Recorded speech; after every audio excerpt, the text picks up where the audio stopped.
अल्हम्दुलिल्लाहि रब्बिल आलमीन वस्सलातु वस्सलामु अला सय्यिदिल अंबिया वल मुरसलीन व अला आलिहि तय्यबीन अत्ताहिरीन व अस्हाबिही अजमाइन। अम्मा बाद फ़क़द क़ाल अल्लाहु तबारक व तआला फ़िल क़ुरानिल मजीद अऊज़ु बिल्लाहि मिनश शैतानिर रजीम बिस्मिल्लाहिर रहमानिर रहीम। ज़क्किर फ़इन्न ज़िक्रा तनफ़उल मुमिनीन। आमन्तु बिल्लाहि सदक़ल्लाहुल अज़ीम। अल्लाह रब्बुल इज़्ज़त की हम्द व सना के बाद और पाक पैगम्बर सल्लल्लाहु अलैहि वसल्लम पे हदिया दुरूद व सलाम पेश करने के बाद निहायती वाजिबुल एहतराम ख़तीब इमाम मस्जिद हाज़ा, दीगर मुअज़्ज़ज़ उलमा, सामाईन, बुज़ुर्गों, दोस्तों, अज़ीज़ भाइयों, मेरा इस गांव में आपके साथ पहला इंटरेक्शन है। डॉक्टर साहब ने हुक्म फरमाया और मैं आपकी खिदमत में हाज़िर हुआ। वैसे तो यहाँ से दोस्त जाते रहते हैं जुमे के लिए, और ये भी अल्लाह का शुक्र है कि ये मेरा पहला आना जो यहाँ है वो ज़िक्र के लिए। तो वो चूँकि अमजद साहब बता रहे थे कि वो ज़िक्र का लफ्ज़ था, तो मैंने फिर आयत भी उसी हवाले से अर्ज़ की है। कई आपसे भी पूछते होंगे कि क्या ये अहले बैत अतहार का ज़िक्र वाजिब है। चूँकि फ़ितनों का दौर है, बड़े ऐसे मसाइल जो हैं वो पैदा हो जाते हैं, तो उनसे कहना कि नहीं, हम पे वाजिब नहीं है, ये ज़िक्र वाजिब नहीं है।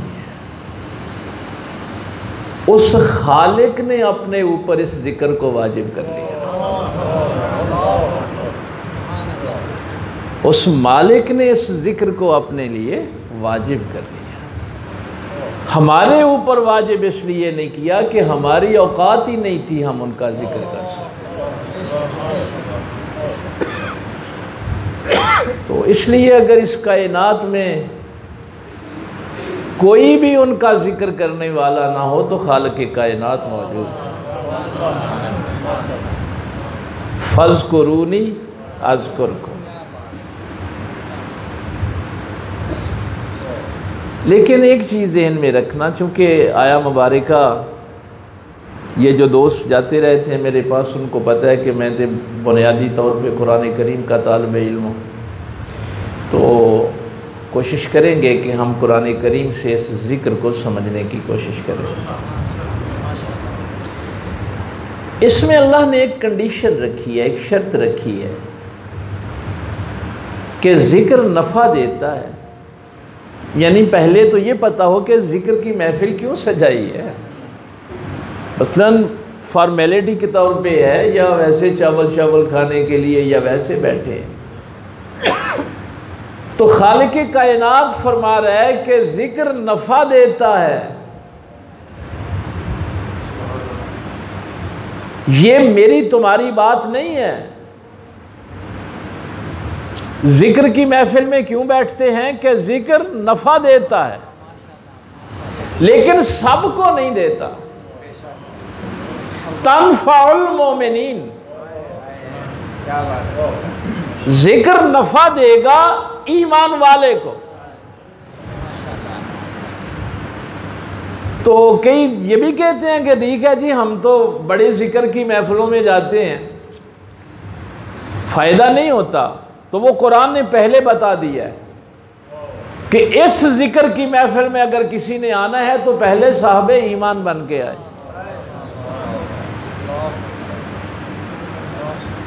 अब माशाल्लाह देहाती ज़िंदगी में इन बातों को अच्छी तरह समझते हैं।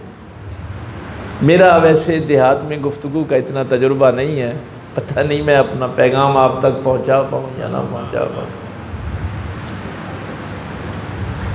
मौसम बहार में हमारे जो दरख्त हैं ना, उनको नए पत्ते निकलते हैं। देहाती ज़िंदगी में आपका मुशाहदा बहुत ज़्यादा है। ये जिसे आप जनवरी के बाद फरवरी मार्च फग्गन चैत्र जिसे आप कहते हैं, कौंपलें निकलती हैं, फूल खिलते हैं, दरख्तों में नई शाखें आती। लेकिन ये एक बात याद रखना,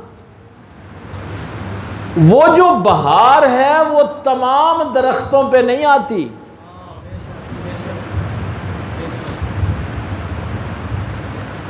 भाई बहार आई, दरख्तों पे नए पत्ते निकले, फूल निकले। कुछ दरख्त हैं उनको ना फूल लगे ना पत्ते लगे। तो जब आपसे पूछा जाता है कि ये बहार के मौसम में भी बेफैज क्यों रहे, तो आप कहते हैं कि इनकी जड़ कट गई है। जिसकी जड़ कट जाए वो मौसम बहार में भी फैज नहीं पाता। इसलिए कुरान कह रहा है कि अगर तुमने जिक्र की इस बहार से फ़ायदा उठाना है तो पहले साहबे ईमान बन के आओ। ईमान वो जड़ है जिससे फैज़ मिलता है। ऊपर से दरख्त कट भी जाए ना, जड़ कायम हो तो फैज़ मिलता रहेगा। दूसरी बात जो है वो ये है कि ज़िक्र नफ़ा देता है, लेकिन अपने आदाब के साथ देता है। देखिए, अहले बैत अतहार के फ़ज़ाइल पढ़ने से पहले मैं ये तमहीदी दो चार जुमले आपके सामने अर्ज़ करना चाहता हूँ। आदाब में उलमा इस बात को अच्छी तरह समझते हैं, सबसे पहले ज़ुबान पाकीज़ा हो। 1000 बार बशोयम दहन से मुश्को गुलाब, हनोज नाम तो गुफ्तन कमाल बेअदब।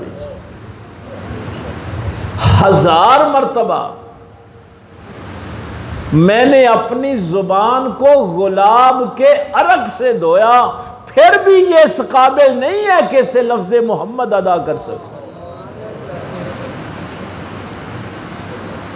अदब गाहेस्त ज़ेरे आसमां ज़र्शे नाजुक तर, फस गुम करदा मियायत जुनैदो बायज़ीदी।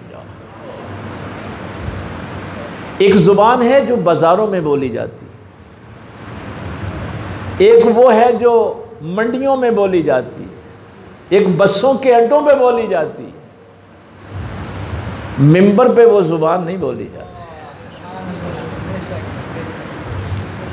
अल्लाह के रसूल की तारीफ़ के लिए वो ज़ुबान नहीं बोली जाती। हुजूर की अहले बैत के लिए वो ज़ुबान नहीं बोली जाती। मैं कॉमन सेंस की बात करूँगा ताकि अपना पैगाम पहुँचा पाऊँ। अभी आपने नमाज पढ़ी और कहा अल्लाहुम्मा सल्ली अला मुहम्मदिन व अला आलि मुहम्मदिन कमा सल्लैता अला इब्राहीम व अला आलि इब्राहीम इन्नका हमीदुम मजीद। मैं सादा करके इसको अर्ज़ करता हूँ, वो सरफ़ी नावी बहसों में फिर ज़रा उलझ जाता है इंसान। कमा सल्लैता, जैसा कि तूने रहमत भेजी इब्राहीम पर और उनकी आल पर। पता है इब्राहीम और उनकी आल पर अल्लाह ने क्या रहमत भेजी थी? कभी इस शऊर के साथ भी दुरूद पढ़ना ना। अल्लाह फरमाता है वइज़ तला इब्राहीम रब्बुहु बिकलिमातिन, हमने आज ये इब्तिला और आजमाइश चूँकि करबला के हवाले से हम उसी का जिक्र करते हैं। अल्लाह फरमाता है याद करो, ये असल में लफ्ज़ वज़्कुर था ना, वइज़ इब्तला इब्राहीम रब्बुहु बिकलिमात, अल्लाह ने आज़माया इब्राहीम को। ये जुमला मैंने दोहराना नहीं, जितने लोग फॉलो कर पाए। आपके जहन में आजमाइश होती है बीमारी, मुसीबत, भूख, नुकसान, आप इसको आजमाइश समझते हैं। अल्लाह ने यह नहीं फरमाया कि हमने मुसीबतों के ज़रिए से इब्राहीम को आजमाया, ये नहीं कहा। हमने बीमारी के ज़रिए से आजमाया, बेकलिमातिन, अल्लाह ने अपने कलिमात के ज़रिए से आजमाया। इसके लिए फिर जाहिर है एक पूरा टॉपिक है, पूरा मौजू है। कलेमा की जमा है कलेमात, किसी एक कलेमे से नहीं आजमाया, कलेमात से आजमाया। बस एक सादा सा जुमला अर्ज करके आगे निकल जाना चाहता हूँ। मुफस्सिरीन ने यहाँ बड़ी खूबसूरत बहसें लिखी हैं, लेकिन आम फहम बात मैं आपके सामने रखना चाहता हूँ। बेकलिमातिन, अपने उलमा से सुबह ये पहले पारे की आयत ही आपको सुना रहा हूँ, इनसे समझना। बेकलिमातिन क्या हैं? जिनके जरिए से अल्लाह ने अपने खलील को आजमाया। ये लफ्ज़ खलील पे फिर मुझे एक दो जुमले कहने पड़ेंगे। अरबी ज़ुबान में सिद्दीक़ भी दोस्त के लिए इस्तेमाल होता है, रफ़ीक भी होता है, खलील भी होता है। अरबी तो जाहिर है बहुत बढ़िया ज़ुबान है ना। खलील उस दोस्त को कहते हैं जिसकी दोस्ती में कोई चीज़ भी खलल ना डाल सके।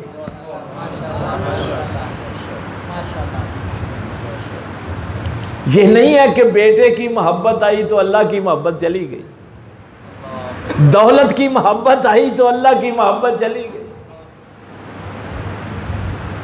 बेटे के गले पे छुरी रखनी पड़ी तो रख दी, अल्लाह की मोहब्बत में खलल नहीं आने दिया बेटे की मोहब्बत में।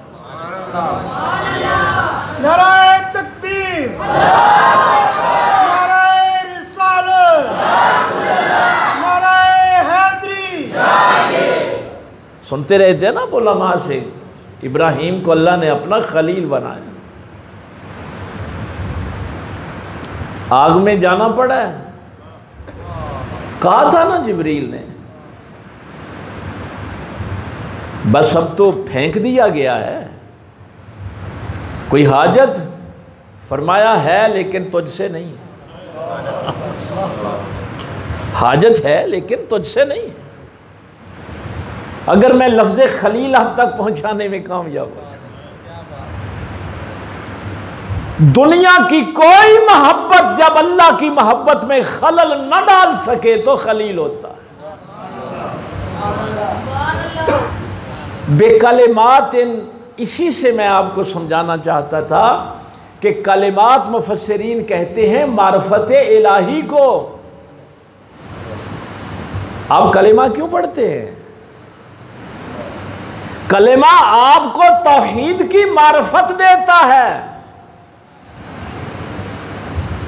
अगर मारफत नहीं है तो हज़रत अब्दुल्लाह इब्न अब्बास रज़ी अल्लाह ताला अन्हुमा ने फरमा दिया, वमा खलक़तुल जिन्ना वल इंसा इल्ला लियअबुदून, फरमाया ये असल में लियारिफून है। भाई जिसको मारफत ही नहीं वो इबादत खाक करेगा, वो क्या करेगा?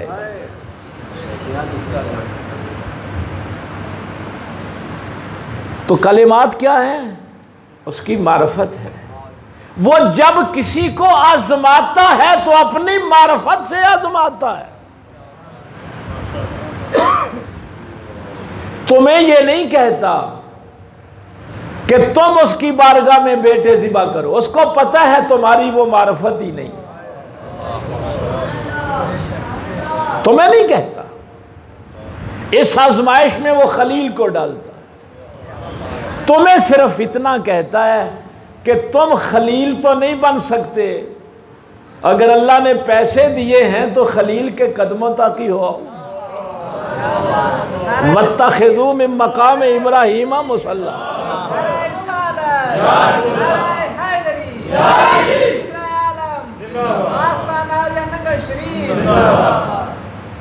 खलील तो नहीं बन सकते और भाई खलील के कदमों तक ही हो।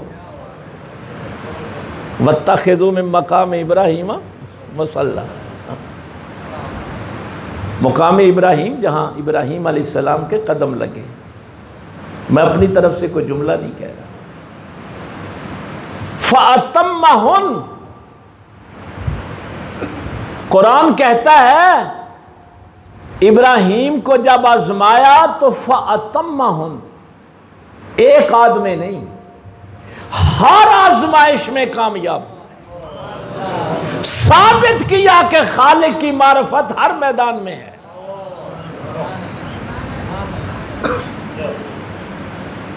क़ाल इन्नी जाइलुका लिन्नासि इमामा। अल्लाह ने फरमाया इब्राहीम जब तू कामयाब हो गया है तो इनाम ये है कि हमने तुम्हें इंसानों का इमाम बनाया। आपको पता है ना, यहूदियों ने एक जुमला कहा था। यहूदी कहते थे नहनु अबनाउल्लाह व अहिब्बाउ, हम अल्लाह के बेटे हैं और अल्लाह हमसे मोहब्बत करता है। नसरानी, ये कुरान करीम में फिर वो मौजू दूसरी तरफ निकल जाएगा। अल्लाह ने दोनों को मुखातिब करके फरमाया, चूँकि ये कहते थे यहूदी बनोगे तो निजात पाओगे, नसरानी बनोगे तो निजात पाओगे। मेरे अल्लाह ने फरमाया मा काना इब्राहीम यहूदिय्यम वला नसरानिय्यम वलाकिन काना हनीफम मुस्लिमा। इब्राहीम के मुतल्लिक तुम्हारा क्या ख्याल है? इब्राहीम ना यहूदी थे ना ईसाई थे, हनीफम मुस्लिमा। यकसू, हनीफ होता है यकसू, जिसकी निगाह इधर उधर न जाए। मुस्लिम जो सरनिगू हो जाए। अल्लाह ने फरमाया हमने तुझे इंसानों का इमाम बनाया है और किसी एक फ़िरके का नहीं। हाँ, किसी एक कौम का नहीं। लिन्नास इमामा, इंसानों का इमाम। क़ाल व मिन ज़ुर्रिय्यती, भाई ये हर इंसान की ख्वाहिश होती कि मैं कामयाब हुआ हूँ तो मेरी औलाद भी कामयाब हो जाए। इब्राहीम अलैहिस्सलाम ने कहा या अल्लाह मुझे तो इमाम बना दिया, मेरी औलाद, मेरी ज़ुर्रियत, उसको क्या मिला? बस इसको ज़रा एक और आयत से कमा सल्लैता अला इब्राहीम तक आपको लेके आना है ना, आपको लेके आना है कमा सल्लैता अला इब्राहीम व अला आले इब्राहीम। इरशाद फरमाया वजअलना फ़ी ज़ुर्रिय्यतिहि नबुव्वत वल किताब, हमने इब्राहीम की ज़ुर्रियत को नबूवत भी दी और किताब भी दी। इन्नल्लाह हस्तफ़ा आदमा व नूहा व आला इब्राहीम व आला इमरान अलल आलम, आले इब्राहीम को भी तमाम आलमीन में। इन्नल्लाह हस्तफ़ा, बेशक अल्लाह ने चुन लिया। किसको? नूह को, आदम को, इब्राहीम को, आले इमरान को, आले इब्राहीम को, अलल आलमीन, तमाम आलमीन में से। इन्नल्लाह हस्तफ़ा, शायद ये जुमला आपको कहीं पहुंचा दे। बेशक चुन लिया, किसी को खलील बनाया है, किसी को रूहुल्लाह बनाया है, किसी को कलीमुल्लाह बनाया है। बस मुस्तफ़ा एक बनाया है। मुस्तफ़ा का माना है चुना हुआ।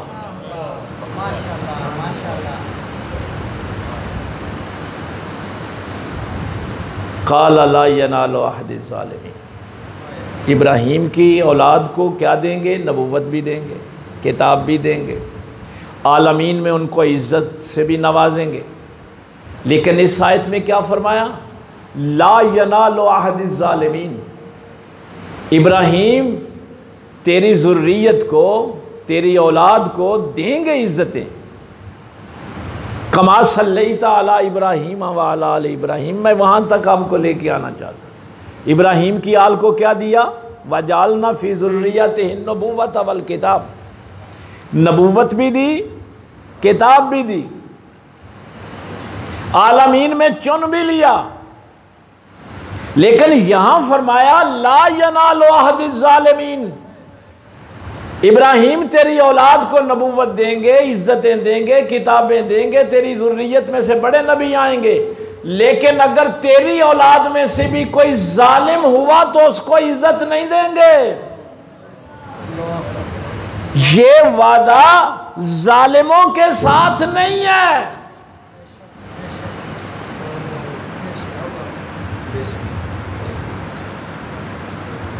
अगर ये बात, पता नहीं आपका ये माहौल कुरान करीम को समझने वाला है या नहीं है। ला यनालु अहदि ज़ालिमीन, ये वो जुमला है जिसने साहबजादगी और पीरजादगी पे कारी ज़रब लगाई। अगर इब्राहीम की औलाद में से कोई जालिम हो तो अल्लाह उससे वादा नहीं करता इज्जत का। अगर पीर का पुत्र जालिम हो तो वो कैसे पीर की गद्दी पे बैठ सकता है? अबू लहब ना कहे कि मैं भी इब्राहीम की औलाद में से। अबू लहब को हम यह मुकाम नहीं देंगे। तो ये जो हमारा मुआशरा बर्बाद हुआ है, इसकी ये वजह भी है कि हमने जालिमों को मसनद पे बैठा दिया। और अल्लाह ने वाज़े फरमाया था कि चूंकि कुरान करीम ने यह बात वाज़े कर दी है, ला यहदिल कौम ज़ालिमीन, अल्लाह जालिम कौम को हिदायत नहीं देता। ला युहिब्बुज़ ज़ालिमीन, वो जालिमों से मोहब्बत भी नहीं करता। और अल्लामा इकबाल ने क्या फरमाया था? जागों के तसर्रुफ में, अकाबों के नशे में। ये जगह तो शाहीनों की थी, वहां कव्वे बिठा दिए। और फिर आज ये उम्मत रो रही है कि हमें क्या दीन बताएंगे ये लोग। अब यहां मैं जो फ़ज़ाइल पढ़ रहा था अपने पैगंबर की आल के, जब आप दुरूद में ये बेमकसद दुआ करते हैं, हमारे दीन में कोई काम बेमकसद नहीं है। आप क़यामत तक अल्लाह की बारगाह में ये कहते रहें, या अल्लाह हमारे नबी की आल पर भी वही रहमत नाजिल कर जो आले इब्राहीम पे की थी। आले इब्राहीम को तो अल्लाह ने नबूवत भी दी, किताब भी दी। अब यहाँ नबूवत ख़त्म हो गई। ये ख़त्म नबूवत का भी एक मसला है। हाँ, जब नबी पाक की आल को नबूवत मिल नहीं सकती, क्योंकि नबूवत तो ख़त्म हो गई, फिर ये जो दुआ है इसका क्या मकसद है? कमा बारकता अला इब्राहीम व अला आले इब्राहीम, मौला वही बरकतें जो आले इब्राहीम पे की थी, मेरे नबी की आल पे भी वही बरकतें। लामा साहब, जब एक दुआ कबूल ही नहीं होनी, भाई नबूवत तो खत्म हो गई है। इमाम हुसैन को नबूवत तो नहीं मिल सकती, इमाम हसन को नबूवत तो नहीं मिल सकती, लेकिन नमाज में बैठ के दुआ ये कर रहे हैं कि वही रहमतें और बरकतें दे। ये तुम्हें समझाया है। ये लफ्ज़ कमा की अगर मैं बहस में पड़ गया तो फिर वो वक्त बहुत ज़्यादा चाहिए होगा। लेकिन वैसे भी मैं देख रहा हूँ कि वो माहौल नहीं है यहाँ इल्मी गुफ्तगू का, वरना ये जो जुमले मैं कह रहा हूँ लोग तो वजद में आ जाते हैं। वो जब मार्फत इंसान के अंदर दाखिल होती है तो वो तो वजद में आ जाता है। हाँ, यही बात हमारे सरकार इमाम आज़म अबू हनीफ़ा ने, सरकार इमाम शाफ़ई ने, बहुत खूबसूरत जुमले हैं कि जब आप कहते हैं ना कमा सल्लैता अला इब्राहीम व अला आलि इब्राहीम कमा बारकता अला इब्राहीम व अला आलि इब्राहीम, तो अब ज़हन उस बरकत और उस रहमत की तरफ मतवज्जे हो कि मैं सिर्फ, चूँकि नबूवत ख़त्म हो गई है, अब मैं हसन हुसैन को नबी कह नहीं सकता, रहमतें वही हैं जो नबियों पे नाजिल होती। नारे तकबीर, नारे रिसालत, नारे हैदरी। नबी कह नहीं मैं सकता, वरना इस दुआ का तो मफहूम ही खत्म हो जाएगा, चूंकि नबूवत खत्म हो गई। लेकिन लफ्ज है कमा, और कुरान कहते हैं हमने नबूवत भी दी, किताब भी दी। अब जब कभी दुरूद पढ़े ना तो ये ज़हन में हो कि ये सिर्फ आले मोहम्मद नहीं है, इन पे रहमतें और बरकतें वही हैं जो नबियों पे नाजिल होती हैं।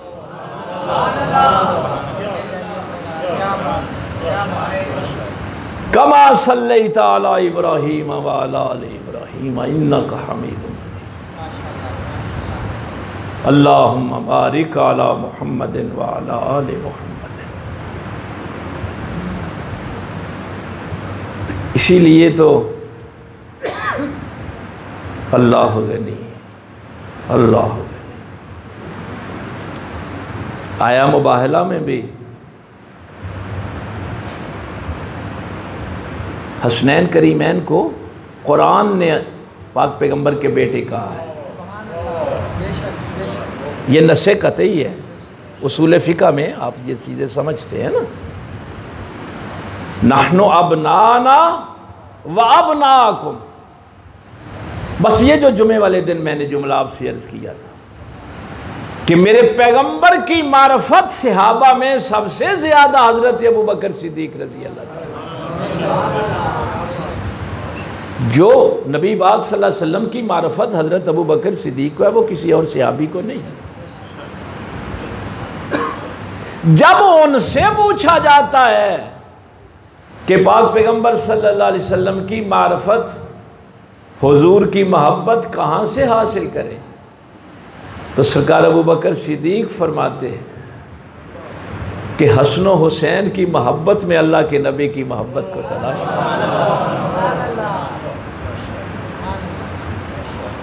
ये देखा जिक्र, ये जिक्र जो सारे का सारा इसकी अहमियत देखें।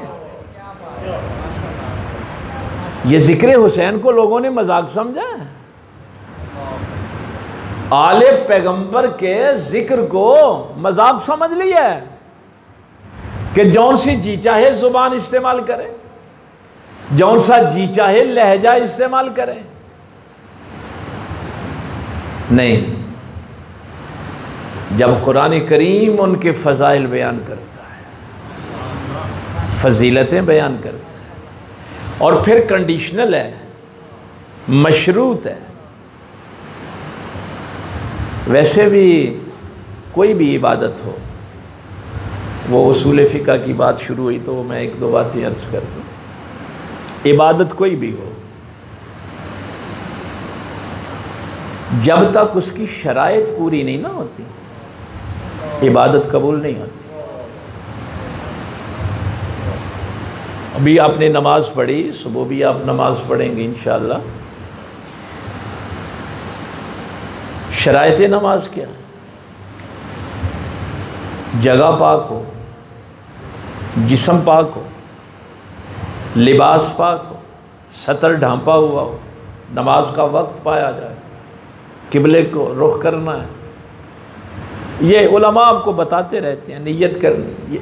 बस देखिए आपका लिबास पाक नहीं है।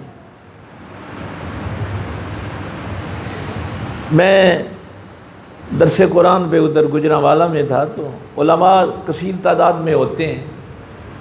कहने लगे कि ये बात समझ नहीं आती कि जब कुरान कहता है इन्नस्सलाता तन्हा अनिल फ़हशाए वल मुनकर, कि नमाज बेहयाई से भी रोकती है और बुराई से भी रोकती है, तो ये कैसे मुमकिन है कि एक नमाजी झूठ बोले,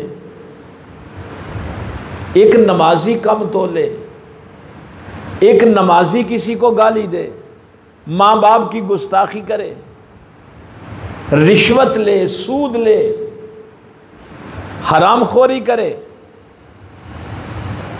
नमाज भी पढ़े और हरामदे काम भी करे। कुरान कहता है ये मुमकिन नहीं है। भाई अल्लाह का कुरान कहता है कि नमाजी बेहया नहीं होते, इसलिए कि नमाज रोकती है फहाशी से भी और बुराई से भी, मुनकरात से भी।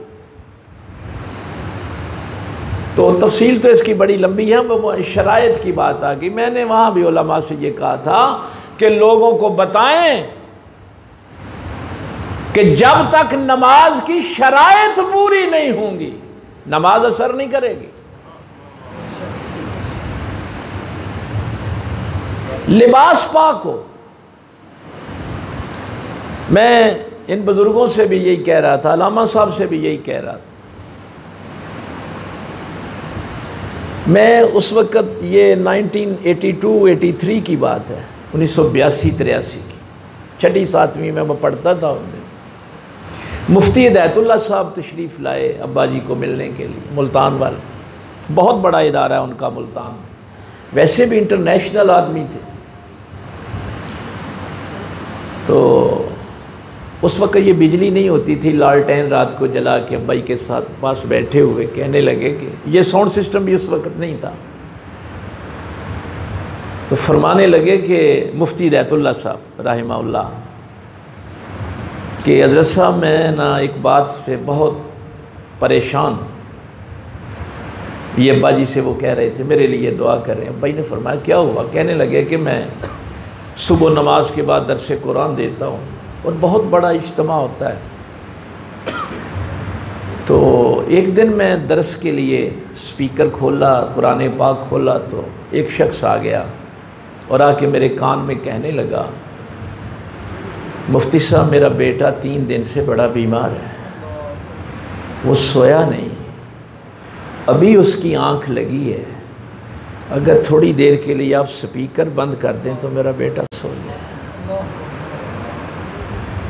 यकीन जानिए मैंने मुफ्ती साहब की आंखों में आंसू देखे थे और कहते थे हज़रत साहब मेरे लिए दुआ करें, अल्लाह मुझे माफ़ कर दे।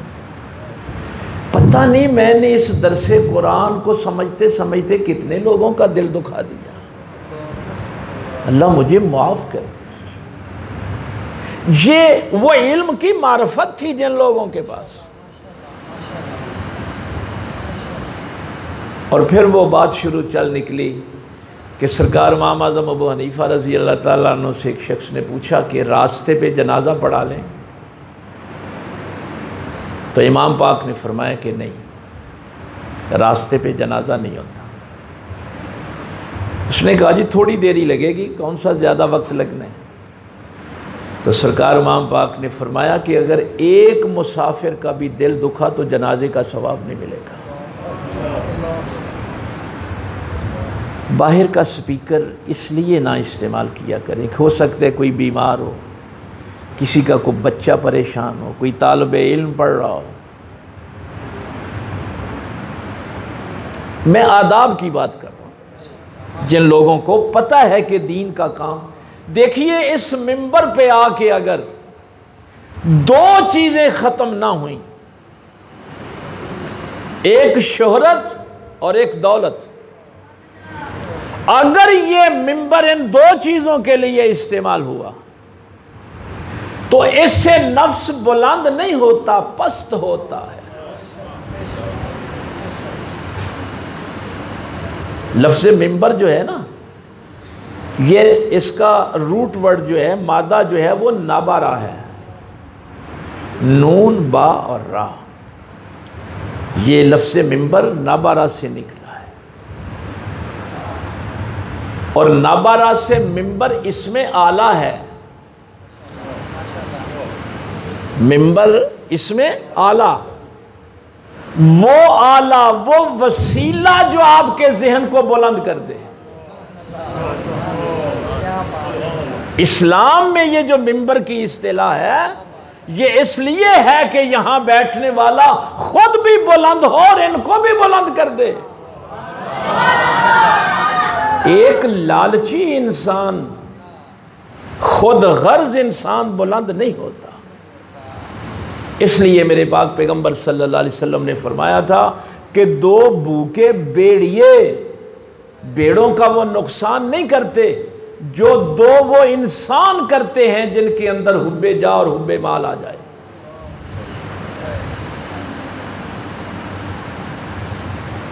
इसलिए आदाब की जो बात है, जिक्र भी करना है तो पूरे अदब के साथ। अब आपने कहा, आपको पता है कि लिबास पाक होगा तो नमाज होगी ना, इस बात का तो इल्म है ना। लेकिन अब आप समझते हैं कि सरफ के साबन के साथ धो लिए और पाक हो गए, आप यही समझते हैं ना। लेकिन अल्लाह के पैगंबर ये नहीं समझते। बुखारी और मुस्लिम की रवायत आपको अर्ज करने लगा। फरमाया, मेरे सहाबा तुम देखोगे एक शख्स बड़ी दूर दराज से सफ़र करके आया,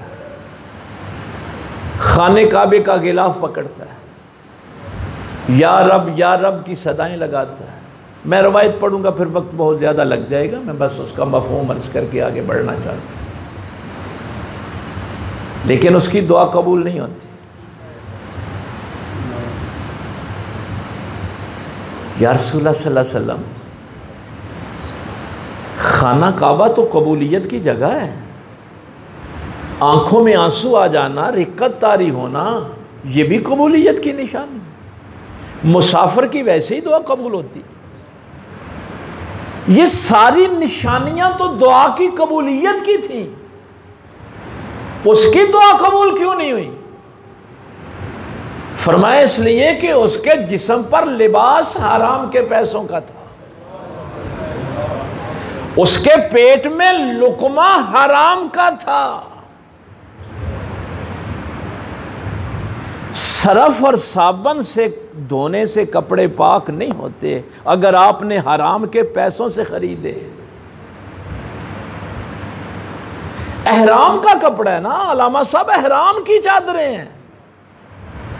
और जब अल्लाह रसूल उस एहराम की चादर को पलीद कहते हैं जो हराम के पैसों से खरीदा जाए, मैं सरफ से साबन से धो के इनको पाकीज़ा कैसे कर सकता हूं?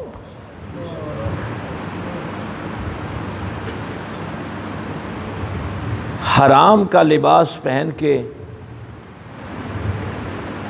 नमाज में वो रिक्कत तारी नहीं होती, वो फजीलतें नहीं मिलती, शराइत पूरी करनी पड़ेगी। आप समझते हैं कि संगे मरमर लगा लेंगे, धो लेंगे पानी से जगह पाक हो जाएगी? अगर ये संगे मरमर हराम के पैसों का है, जगह पाक नहीं।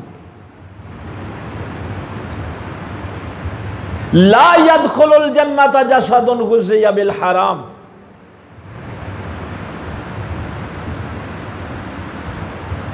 मत भलेखे में रहें कि हम देगें पका लेंगे, सबीले लगा लेंगे, मिलाद की महफिल कर लेंगे। आला हज़रत मुजद्दिद दीन व मिल्लत इमाम अहमद रज़ा फ़ाज़िल बरेलवी रहमहुल्लाह, ये फतवा हर जगह उनका सुनाओ।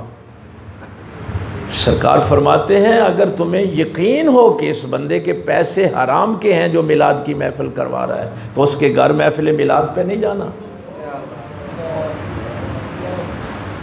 वहाँ ज़िक्र हुसैन के लिए नहीं जाना। आला हज़रत ने बड़े दर्दनाक जुमले यहाँ लिखे हैं, फतावा रज़विया शरीफ में फतवा मौजूद है। फरमाया किसी चोर, डाकू, राशि, माँ बाप के गुस्ताख के घर महफिल मिलाद पे जाओगे तो लोगों को क्या बताना चाहते हो कि मुहम्मदुर रसूलुल्लाह सल्लल्लाहु अलैहि वसल्लम के उम्मती चोर होते हैं, हुजूर के उम्मती डाकू होते हैं, हुजूर के उम्मती जो हैं वो यजीदी होते हैं। मजाक बना लिया है हमने। आला हज़रत फरमाते हैं कोई गरीब आदमी पानी के गिलास पे महफिल मिलाद करे, रिज़्क़े हलाल हो उसके घर जरूर जाना।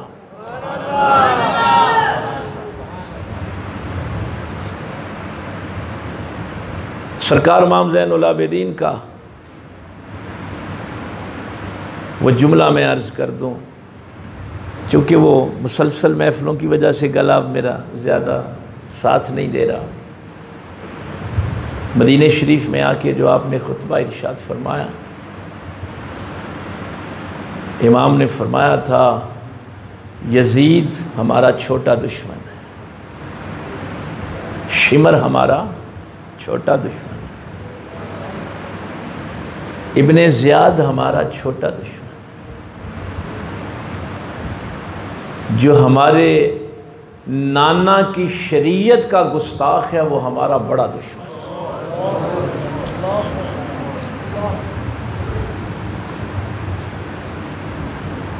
अहले बैत को आप राज़ी नहीं कर सकते।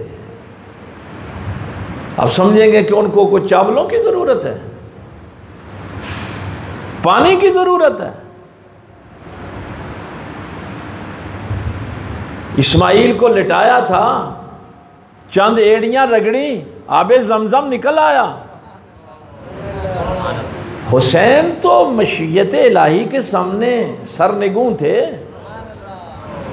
और जो हुर को मैदान करबला में खड़े होके कहे कि जा तुझे मैंने जहन्नम से आज़ाद कर दिया, उसके इख्तियार को आप क्या समझते हैं? नारे तकबीर, नारे रिसालत, नारे हैदरी, नारे तहकीक, अज़मत व शान मुस्तफ़ा, अज़मत व आले मुस्तफ़ा। जो मेरे पैगंबर के निज़ाम का दुश्मन है, जो किसी यतीम को थप्पड़ मारे वो 10 देगें भी इमाम हुसैन के नाम की लगवाएगा ना तो वो कबूल नहीं होंगी। वो शिमर ही है जो किसी यतीम के मुंह पे थप्पड़ मारता है, वो शिमर के साथ ही उठाया जाएगा। बस ये मैं थोड़ा सा मवाजना करना चाहता हूँ, चूँकि ये पहला शख्स था जिसने इमाम अली मुकाम को रास्ते में रोका। इसकी ड्यूटी ये थी हुर की कि उनको कूफे नहीं पहुंचने देना, रास्ता बदल कर करबला तक जंगल बियाबान में जहां कोई देखने वाला ना हो, बस ठीक है हम अपना काम करेंगे, किसी को क्या पता चलेगा जंगल बियाबान में क्या हो गया। अल्लामा इकबाल ने एक जुमला कहा था, है हिंद में मुल्ला को जो सजदे की इजाज़त, नादां ये समझता है कि इस्लाम है आज़ाद। अगर मुसलमानों की जान, इज़्ज़त और माल महफूज ना हो तो सिर्फ सजदे की इजाज़त से कोई आज़ाद नहीं होता।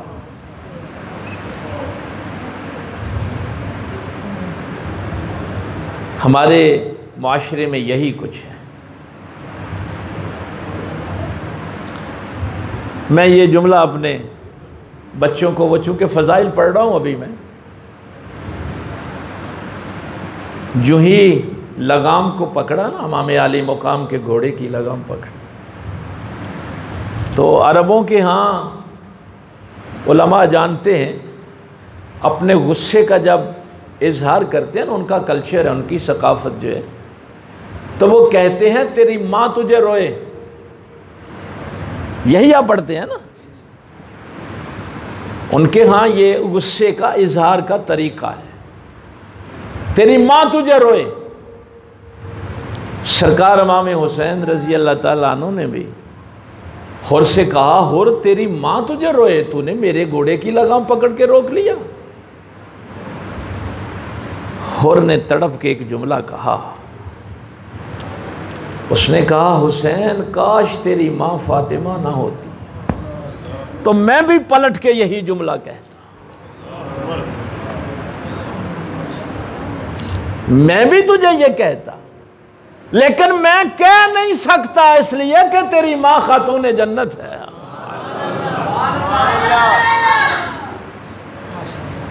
तेरी माँ पैगंबर के जिगर का टुकड़ा है, तेरी माँ सैयदतुन निसाउल आलमीन है। तबरी से लेके इब्ने खुल्दून तक मुअर्रिखीन ये कहते हैं कि उस 22,000 के लश्कर में से एक हुर को ही ईमान क्यों नसीब हुआ? भाई यजीदी फौज में रह के वो जन्नती हो गया, और गारंटी भी सरकार इमाम आली मुकाम ने दी। हमारे तमाम बुजुर्गों ने ये जुमला लिखा है कि हुर ने जो सैयदा पाक का एहतराम किया था, उस एहतराम की वजह से वो जन्नती हो। क्या समझे अहले बैत का जिक्र क्या है? यजीद के लश्कर में रहकर जन्नती हो जाना सिर्फ एक वजह से कि उसने दिल से सैयदा पाक का एहतराम किया, नबी की बेटी का एहतराम किया, खातून जन्नत का एहतराम किया।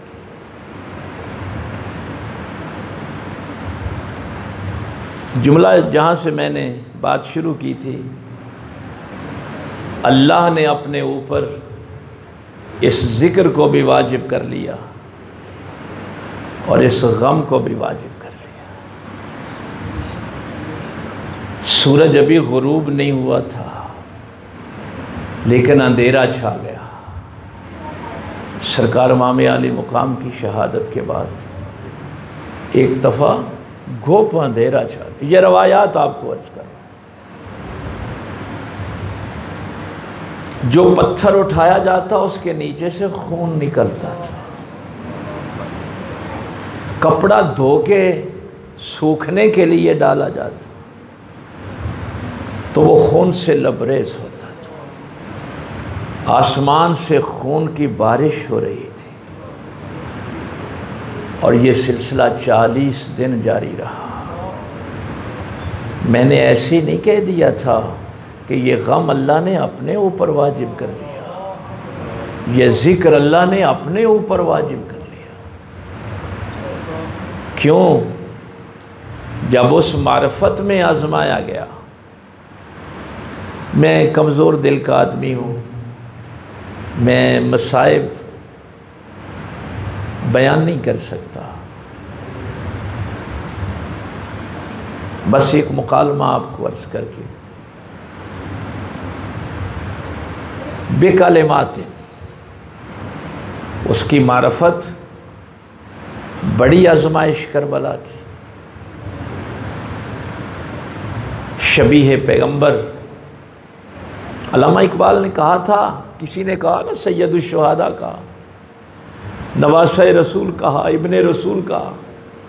इकबाल ने क्या कहा था? आ इमाम आशिका। इकबाल ने जब ये मसनवी लिखी तो आ इमाम आशिका लिखा। किससे इश्क है? इश्क किससे है? अल्लाह के महबूब के साथ इश्क है। और पता है कितना इश्क है इमाम अली मुकाम को? हुजूर पर्दा फरमा गए, हुसैन दिन रात रोते रहते थे। अल्लाह ताला ने उस जुदाई को वसल में तब्दील करने के लिए अली अकबर दिया था। शबीह पैगंबर आता किया। लोग दूर दराज से जब रसूलुल्लाह की ज़ियारत को तरसते थे तो अली अकबर को देखने आते। नाराए तकबीर, नाराए रिसालत, नाराए हैदरी, आस्तानिया नगल शरीफ। उम्मे लैला इनकी वालिदा का नाम है, उनसे अता की अल्लाह ने।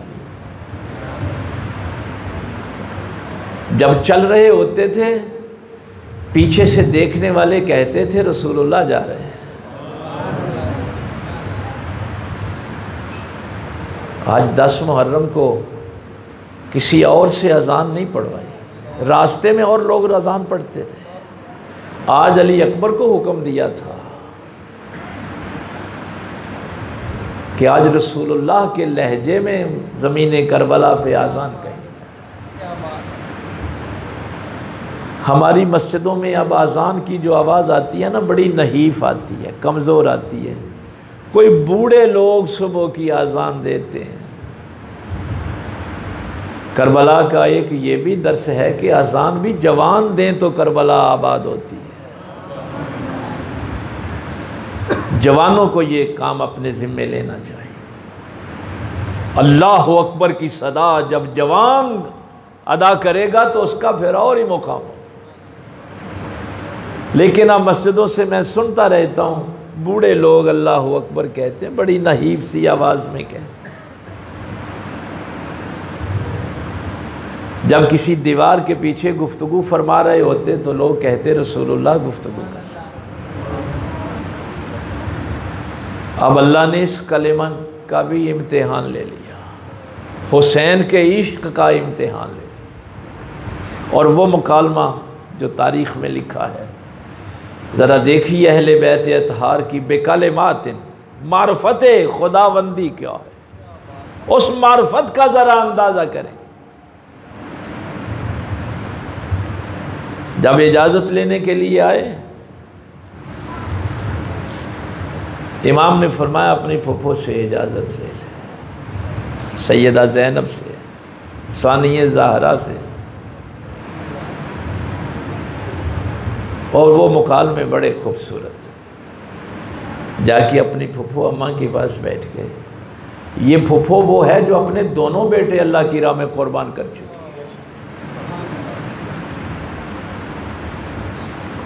अगर मजमे में यहाँ 150-200 बंदा हो और फजर की नमाज में इतने ना हों तो इस जिक्र का कोई फ़ायदा नहीं है, इस जिक्र ने कोई नफ़ा नहीं दिया। हमारे जलसे बड़े होते हैं, मसाजिद वीरान हो रही।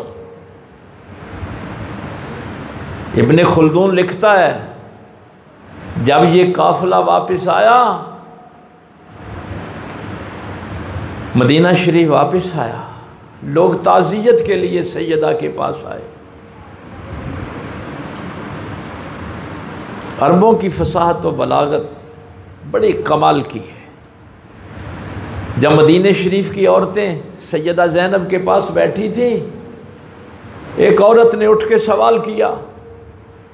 उसने कहा, सैयदा सुना है 10 मुहर्रम का दिन बड़ी मुसीबतों वाला दिन था, बड़ी आजमाइशों वाला दिन था, लेकिन उस दिन सबसे बड़ी आजमाइश कौन सी थी? ज़रा फसाद तो बलागत देखें। अब इब्ने खुल्दून कहता है कि उनके ज़हनों में ये था कि सैयदा पाक फरमाएंगी कि जब मैंने अपने दोनों बेटों के लाशें उठाए, वो थी मुसीबत की, इब्तिला की सबसे बड़ी घड़ी। भाई एक माँ के लिए इससे बड़ा और क्या हो सकता है कि 2 बेटे हों, दोनों के लाशें उठाने पड़ जाए। ये अल्फाज कहने बड़े आसान हैं। किसी के जहन में यह था कि हज़रत अब्बास की शहादत का जिक्र करेंगे, किसी के जहन में यह था कि मौला हुसैन की शहादत का जिक्र करेंगे। लेकिन तारीख़ में ये जो जुमले लिखे हैं कि जब सैयदा पाक ने इस सवाल का जवाब दिया तो मजमे पे सख्ता तारी हो गया, लोगों की सांसें रुक गईं।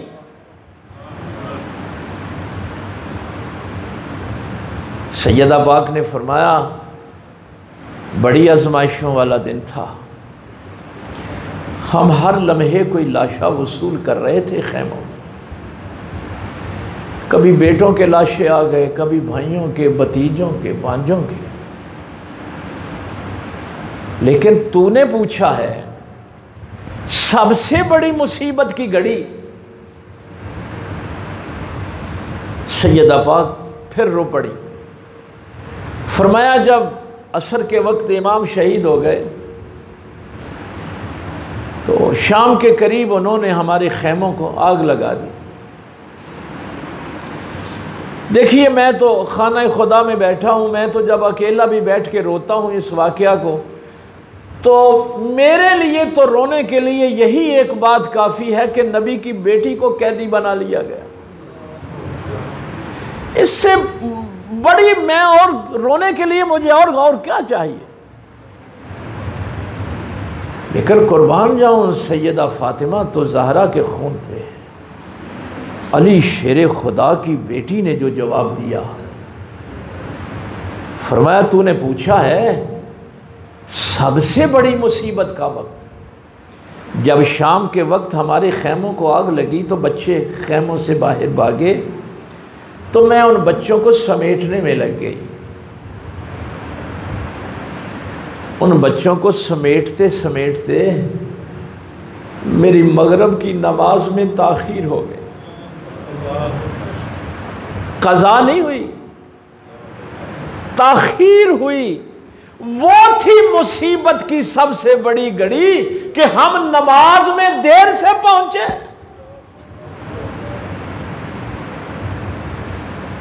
मत वो जिक्र हुसैन सुने जो आपको नमाज की तरफ लेके नहीं आने देते।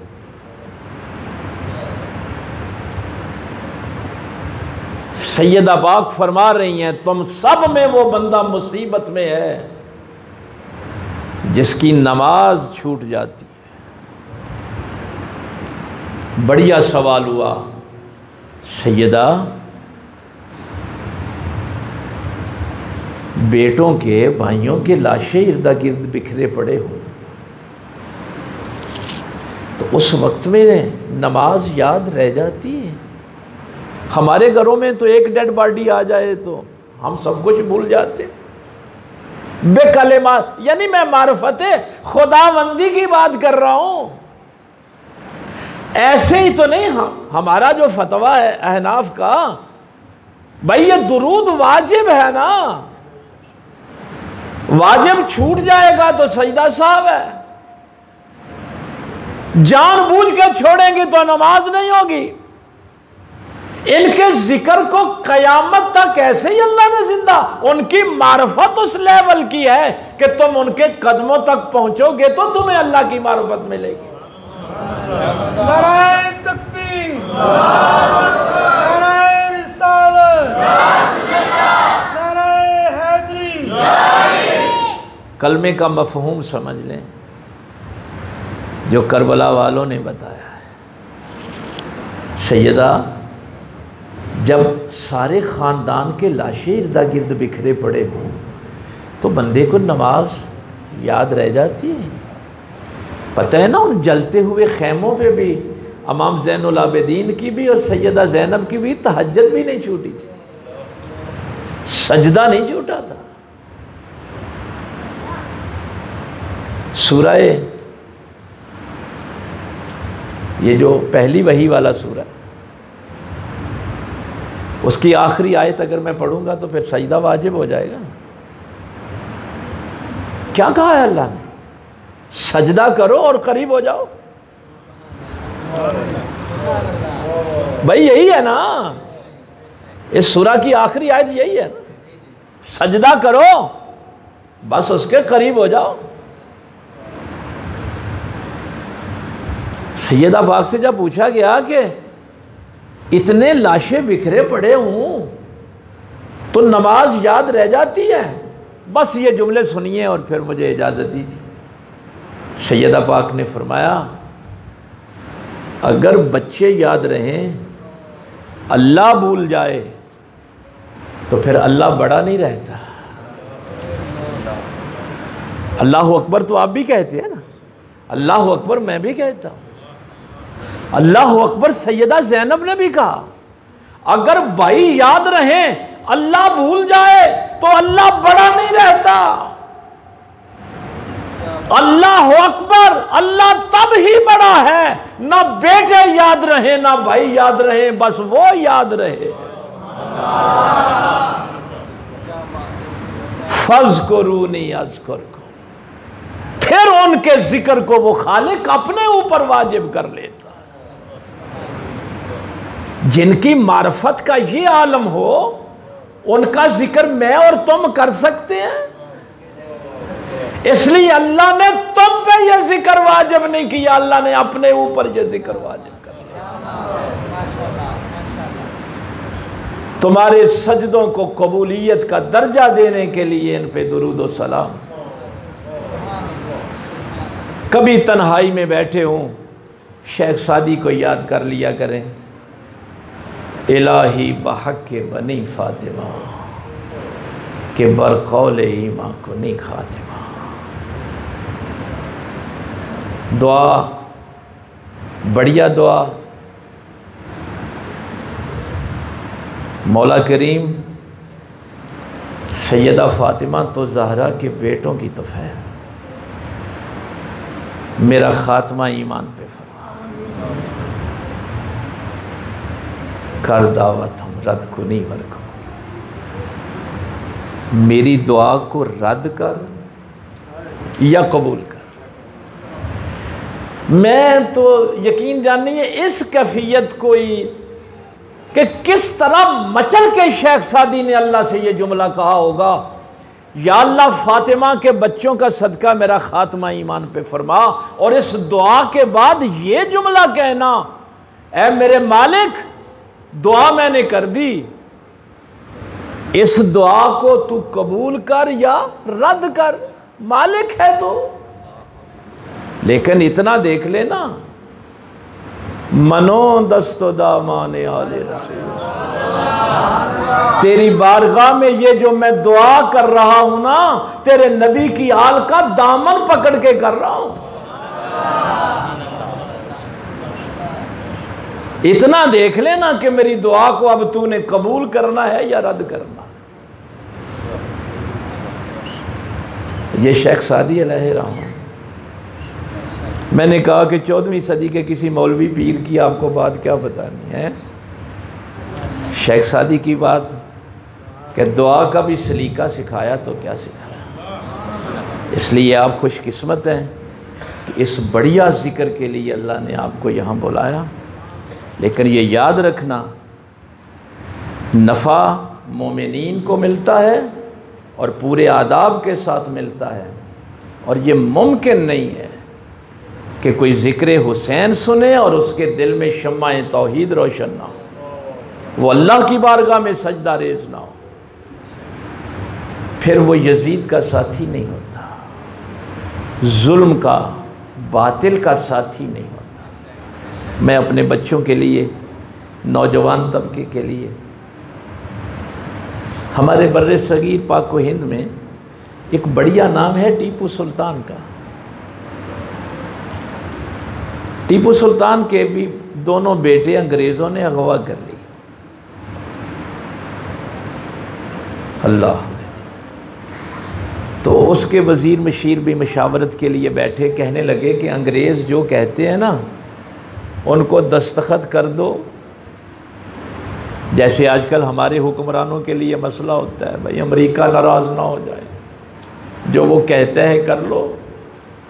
टीपू सुल्तान को भी मशवरा दिया गया कि मुकाबला तो कर नहीं सकते। टीपू ना माना। एक वज़ीर ने कहा, सुल्तान बच्चों की खातिरी, बच्चे छुड़ा लेते हैं, बाद में फिर देखेंगे क्या करना है। ये मेरे नौजवानों के लिए जुमला है। चूँकि ये पिछली सदी का शख्स है, कोई दूर की बात नहीं। टीपू सुल्तान, फ़तेह अली टीपू, उसने जो अजीम जुमला कहा, तारीख़ ने सुनहरी हुरूफ में लिखा। उसने अपने वज़ीरों से कहा, वाक़या करबला के बाद, वाक़या करबला के बाद किसी मोमिन को यह ज़ेब नहीं देता कि वो बच्चों की खातर काफिरों से समझौते करता फिरे।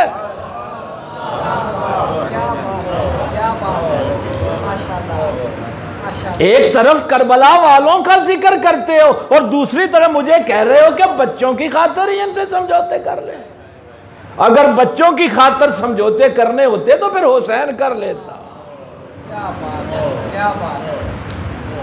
नहीं, कभी भी घाटे का सौदा नहीं कर, घाटे का सौदा नहीं करेगा। अल्लाह अमल की तौफीक दे। आखिर दावाना।